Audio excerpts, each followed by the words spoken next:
বৈঠকের সম্মানিত সভাপতি, প্রধান অতিথি হিসাবে উপস্থিত আছেন বোম্বাই ইউনিয়ন বিএনপির সংগ্রামী সভাপতি আলহাজ ফিরোজ আলম মন্ডল। আজকের এই খুলি বৈঠক সঞ্চালনায় আছেন বোম্বাই ইউনিয়ন বিএনপির সাংগঠনিক সম্পাদক ফজলুল ইসলাম এবং বিভিন্ন ওয়ার্ড থেকে আগত আমার নির্বাচিত জনপ্রতিনিধি বর্তমান এবং সাবেক দয়, সবার নাম বলতে গেলে অনেক সময় লাগবে। উপস্থিত আছেন প্যানেল চেয়ারম্যান মনোয়ার হোসেন সহ আমার এই বিভিন্ন ওয়ার্ড থেকে আগত কর্মীবৃন্দ এবং স্বেচ্ছাসেবক দলের আমার ইউনিয়নের কীর্তি সন্তান ডালিম সহ সবাইকে আমার রক্তিম সালাম, আসসালামু আলাইকুম। আপনারা কেমন আছেন? আলহামদুলিল্লাহ, আমরা সবাই ভালো আছি।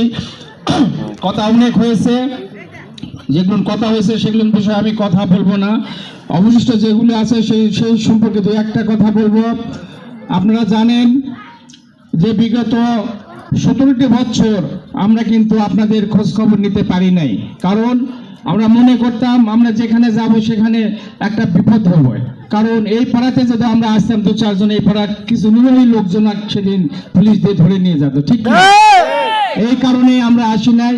আমরা 5 তারিখের পর সম্ভবত এই স্থানে দুইবার আসছি, আরো আগে ইনশাআল্লাহ আসতেই থাকবো। আপনারা বলেন আর না বলেন, আমরা উন্নয়নের ফুলঝুরি নিয়ে আপনাদের সামনে হাজির হব, এই আশাটুকু দোয়াটুকু আপনাদের কাছে চাচ্ছি। কারণ আপনারা খুব ভালোভাবে জানেন যে আগামী যে নির্বাচনটা খুব কঠিন নির্বাচন, এটা একটা চ্যালেঞ্জিং নির্বাচন। এই নির্বাচনে স্থির হবে আগামীতে বাংলাদেশ থাকবে কি থাকবে না, আপনারা কি স্বাধীনভাবে চলতে পারবেন কি পারবেন না, আপনাদের উন্নয়ন কর্মকাণ্ডগুলি হবে কি হবে না, এটা কিন্তু নির্ভর করতেছে আগামী নির্বাচনে। কারণ এই নির্বাচনকে সামনে রেখে আমরা যাদের বিরুদ্ধে কথা বলতাম, যাদেরকে সামনে নিয়ে কথা বললাম, তারা কিন্তু নাই, তারা গায়েব। তাদের ভূমিকায় তাদের চরিত্র নিয়ে আরেকজন হাইনা দল এখানে আপনাদের উপরে পাখাগারের মতো, মানে উপরে বসার মতো সৃষ্টি করতেছে। তারা এখনই যে সব কথাবার্তা তাদের নেতাদের মুখে পাই, আমরা শুনতে পাই। দুদিন আগে আমাদের চট্টগ্রামের একজন সাবেক এমপি, উনি কিন্তু নীতি নির্ধারক একজন, উনি কি বললেন আপনারা তো অনেকে শুনছেন নাকি? বলছে কি জানেন? বলছে যে এই এখানকার প্রশাসন, পুলিশ প্রশাসন আমাদের কথায় চলতে হবে, আমাদের কথায় বুঝতে হবে, আমার কথায় উঠতে হবে বা আমার কথায় অ্যারেস্ট করতে হবে। এটা কোনো কথা হলো বলেন? এটা কোন ইসলাম ধর্মের নীতির কথা? দেখেন, তারা কিন্তু ক্ষমতার কিছুই পায় নাই, না পাতে তারা শুরু করে দিচ্ছে অলরেডি কিভাবে আপনাদের উপরে জগদ্দল পাথরের মতো বসবে, এই ধান্দা নিয়ে তারা কাজ করতেছে। এই দলটি থেকে আপনাদের সাবধান থাকতে হবে, কারণ এখানে যথেষ্ট পরিমাণে আমার মা বোনরা উপস্থিত আছেন। আপনারা তো নরম মানুষ, আপনাদের কাছে সহজে ওই কি দল ওটা বলা হয়েছে, কি করতেছে ওরা বেসু দিচ্ছে, ওই যে কি মানে তামিলের কথা বলবো আপনাদের। আসে তামিলের কথা বলে আপনাদের মাথায় হাত দিয়ে ওই দাড়ি পাল্লায় ভোট দিবে, ভোট চাইবে, বেশ তো বিক্রি করতেছে। আপনারা তো নরম মানুষ, সহজে ভুলে যান, ভুলবেন নাকি? আপনাদের কথা ভুলে যাবে না, কারণ মার্কাতে ভোট দিয়ে আপনি ধানের শীষে দেন আর দাড়ি পাল্লায় দেন, যাতে দেন, মার্কা দিয়ে ভোট দিয়ে কোনোদিন বেশ তো পাওয়া যাবে না। মার্কা বেশ তো নির্ধারণ করে না। আপনাদের ইসলামে আইন কানুন মেনে চলতে হবে, পর্দা সহিত চলতে হবে, নামাজ বন্দেগী পড়তে হবে। আপনি আল্লাহ চাইলে তো নিমিত্তে আপনি ব্যস্ত পাবেন, কোনো মার্কায় ভোট দিয়ে ব্যস্ত পাওয়া যাবে না। এই একটা কথা গেল। দ্বিতীয় কথায় আসে, আপনার কেন আমরা ধানের শীষে ভোট দেব? আচ্ছা, ধানের শীষের শাসন তো আমরা ইতিপূর্বে দেখেছি নাকি? বেশি না হলেও তো এখানে যারা আছে তারা অন্তত মুজাহার ভাইয়ের সময়টা দেখছে। সে সময় কিন্তু আওয়ামী লীগ ছিল ক্ষমতায়, বিরোধী দলে এমপি ছিল মুজাহার আলী ভাই।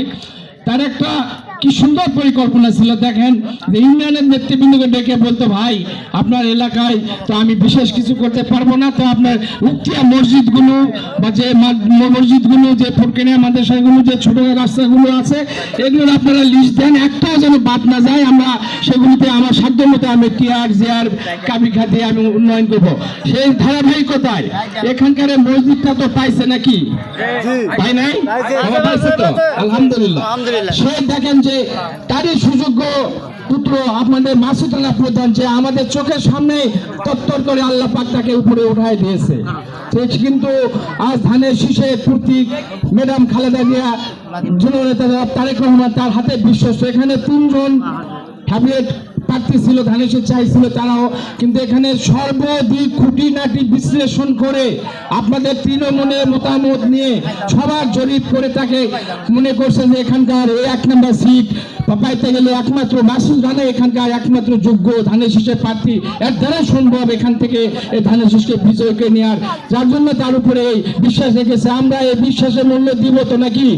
সবাই তো ধানের শীষে ভোট দিব ইনশাআল্লাহ, হ্যাঁ, অবশ্যই দিব। এই জন্য দিব যে আমাদের উন্নয়নের দরকার। আরেকটা কথা আসছে যে তার বয়স কিন্তু কম না, 49 বছর চলতেছে। তার চেয়ে 19 বছর নিচে প্রার্থী আছে এই সংসদ নির্বাচনে, মহিলা সে আবার ডক্টর শারমিন আরা প্রিয়াঙ্কা সম্ভবত নাম, ময়মনসিংহের শেরপুরে দ্বিতীয়বার ভোট করতেছে। আরো কোন বয়সের আছে আপনার দেখলাম দিনাজপুরের মধ্যে আরো 2 জন। তো বয়স কোনো বিষয় না, আপনি যদি দক্ষ হন, আপনি যদি কর্মক্ষম হন, আপনি যদি সৎ হন, এখানে বয়স কোনো ব্যাপার না।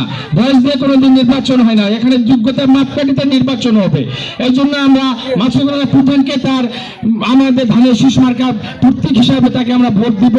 আর ধানের শীষে ভোট দিয়ে আপনারা কি পাবেন, কি করবেন, কি যে আমাদের সামনে, আপনাদের সামনে কি আছে, এর উপরে দু একটা কথা আমি বলি। আমাদের শহীদ রাষ্ট্রপতি জিয়াউর রহমান ইতিপূর্বে যখন রাষ্ট্র ক্ষমতায় ছিলেন, উনি